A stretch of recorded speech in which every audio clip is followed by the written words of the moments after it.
Well, despite explosive new claims in the Benghazi terror attacks, the administration is sticking to its previous story. I said, hey, we're ready to go. Bob looks right through me and looks at the team leader and goes, you guys need to wait. Bob was the CIA's base chief in Benghazi. But to be clear, there was no stand-down order given from anyone. There has been no evidence to support that claim throughout this entire process. No evidence. That's the White House response in the face of what is clearly a smoking gun in the Benghazi case. Are they right to call the men who are making that claim liars? Well, joining us now is California congressional candidate Larry Wilsky. He's a retired Command Master Chief of SEAL Team 7. He served with two of the Benghazi victims, Ty Wood and Glenn Doherty. Thanks a lot for joining us this morning. We appreciate it, Larry. Thank you for having me. Thank you. So I assume that you take at face value the account of these men. Absolutely. And what they had to say was really common knowledge amongst a lot of folks, just not in the Beltway or the mainstream media. So this is not new news. It's just honest. It's just honest. So it's a little bit shocking. Pardon me, I don't have a background in the military, but the idea that men who are trying to save their fellow Americans would be told not to shocks me. It's shocking. It's reprehensible, actually. And there's standard operating procedures for every theater mission going on for a reaction force. And we've all heard about the 90-minute aircraft from Aviano, the 2-hour fast team in Africa.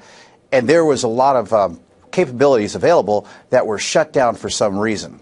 Huh, interesting. Well, the reason, according to these men, is their boss on the ground didn't want to give away, make public the fact there was such a large CIA contingent in Benghazi.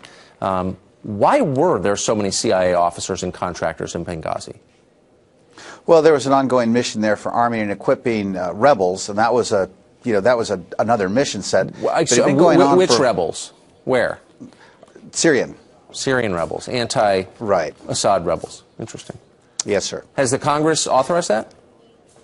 Pardon me? Has the Congress authorized the arming of those rebels?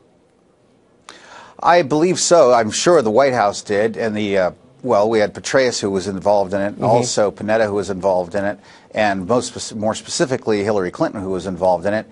And you can tell that by the 6 months and 8 different requests for additional security to the mission in Benghazi that was systematically taken away and security turned over to a militia in the area, which is something that we just don't do with our with our State Department folks. Yeah, so an ambassador comes under fire, they're shooting RPGs into the building where he's standing, and the idea is we're going to let local militia protect him.